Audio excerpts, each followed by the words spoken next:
Hi guys, today I am going to describe for class 11 student about accountancy. बच्चों, accountancy subject तुम्हारे लिए totally नया है। यदि तुम कॉमर्स स्ट्रीम चूज कर दिए हो तो अकाउंट्स एक ऐसा सब्जेक्ट है जो तुम्हारे लिए एकदम पूरा का पूरा नया है। इसके विषय में पहले कभी कुछ पढ़े ही नहीं। साइंस में, मैथ में, इंग्लिश में हम लोग शुरुआत से ही कुछ ना कुछ सीख लिए हैं, लेकिन अकाउंटेंसी के बारे में आपको किसी ने कुछ बताया ही नहीं। It's totally new subject. Actually subject आया कैसे और सब्जेक्ट में करते क्या है? कह सकते हो तुम, accountancy is a subject which provide the knowledge how to maintain the account, how to write the account, how to find the result of the account. Means इन सब चीजों के बारे में हम लोग सीखेंगे अकाउंटेंसी में। अकाउंटेंसी तुम्हारे लिए नया भले ही है, लेकिन ये इतना नया नहीं है जितना तुम नया सोच रहे हो। सोचो, इसकी हिस्ट्री के बारे में थोड़ा सा डिस्कस करना चाहूंगा तुमसे। जब हम लोग अनसिविलाइज थे, हम लोग बस ऐसे ही रहते थे, कुछ भी खा लेते थे, कोई जानवर गया मार को उसको खा लेते थे, मतलब टोटली अनसिविलाइज थे और इसी तरह से जीवन गुजर रहा था। बाद में आग का आविष्कार हो गया तो लोग उस समय क्या करने लगे कि अब मांस वगैरह को भून भून कर खाने लगे, जो कुछ बार टेस्टी भी लगा। धीरे धीरे जीवन व्यतीत होते गया। अब क्या होते थे, फल फूल जो भी खाते थे उसके बीज को जहां तहां फेंक देते थे। तो उन लोगों ने देखा कि अरे इसमें से तो पौधा निकल गया है। अब उसने इस तरह से कृषि के बारे में जान गया कि कैसे कैसे हम लोग क्या कर सकते हैं कि कृषि पैदावार कर सकते हैं।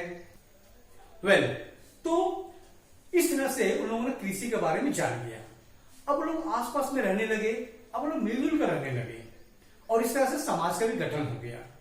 धीरे धीरे उन लोगों की जरूरतें बढ़ने लगी। अब जरूरतें इससे बढ़ने लगी कि लोग के पास जो सामान था एक दूसरे के पास से आज से देना लेना स्टार्ट कर दिया। और इस तरह से तुम लोगों ने क्लास 9-10 में पढ़ा होगा बार्टर सिस्टम के बारे में।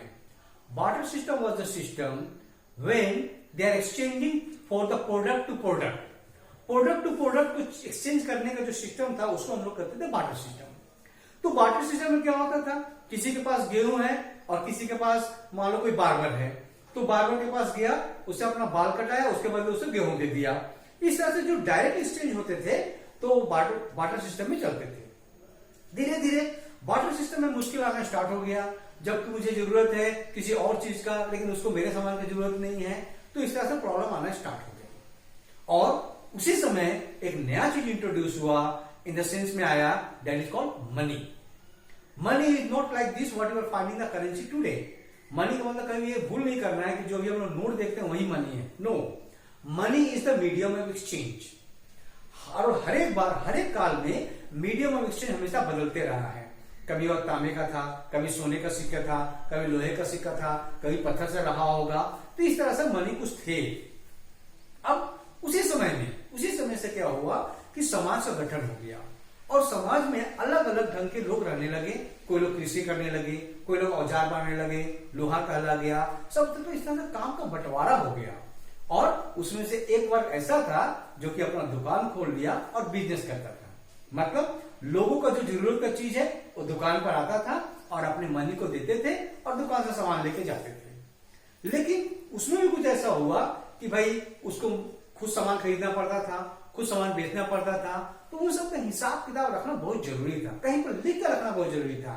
तो उसने इस तरह से अपने ढंग से लिखना स्टार्ट किया। अपना ढंग का अलग अलग, कहीं पर लकीर खींच दिया, कोई ड्राइंग बना दिया। याद रहे कि एक्चुअल में इस आदमी से हमने इतना लिया है, इस आदमी को हमने इतना दिया है, वगैरह वगैरह। और इसके बाद धीरे धीरे अब जो देख रहे हो, बिजनेस का स्ट्रक्चर इतना बड़ा हो गया, इतना बड़ा हो गया है कि हम लोग को मतलब सब चीज को बढ़िया से लिखे रखना बहुत जरूरी है, ढंग से लिखे रखना जरूरी है। अब तो ऐसा हो गया है कि बही खाता भी छोड़ो, कंप्यूटर में सब चीज का एंट्री किया जाता है।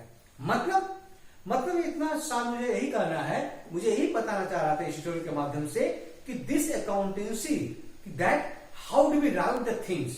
मतलब हम लोग कितना सिस्टमेटिक ढंग से लिख सकते हैं कि रिजल्ट बढ़िया से बढ़िया निकले।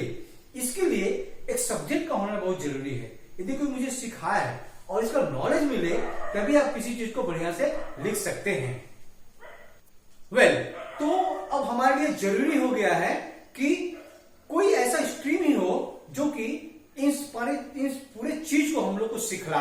और वह सिखलाने के लिए जो सब्जेक्ट होता है वह होता है अकाउंटेंसी।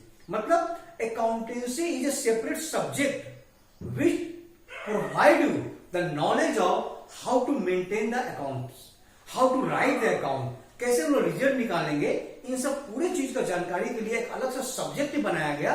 इस सब्जेक्ट का नाम होता है अकाउंटेंसी। तो अब यदि तुम्हारे घर में कोई भी आता है और मुझे बेटा कॉमर्स लिया हो तो अकाउंटेंसी क्या है जरा सा बताओ, तो तुम बता सकते हो it's a subject which provide the knowledge how to maintain the account, how to write the account, how to interpret the result and what the action to be taken। इस पूरी चीज को विस्तृत सीखने के लिए हम लोग अकाउंटेंसी सब्जेक्ट को पढ़ रहे हैं।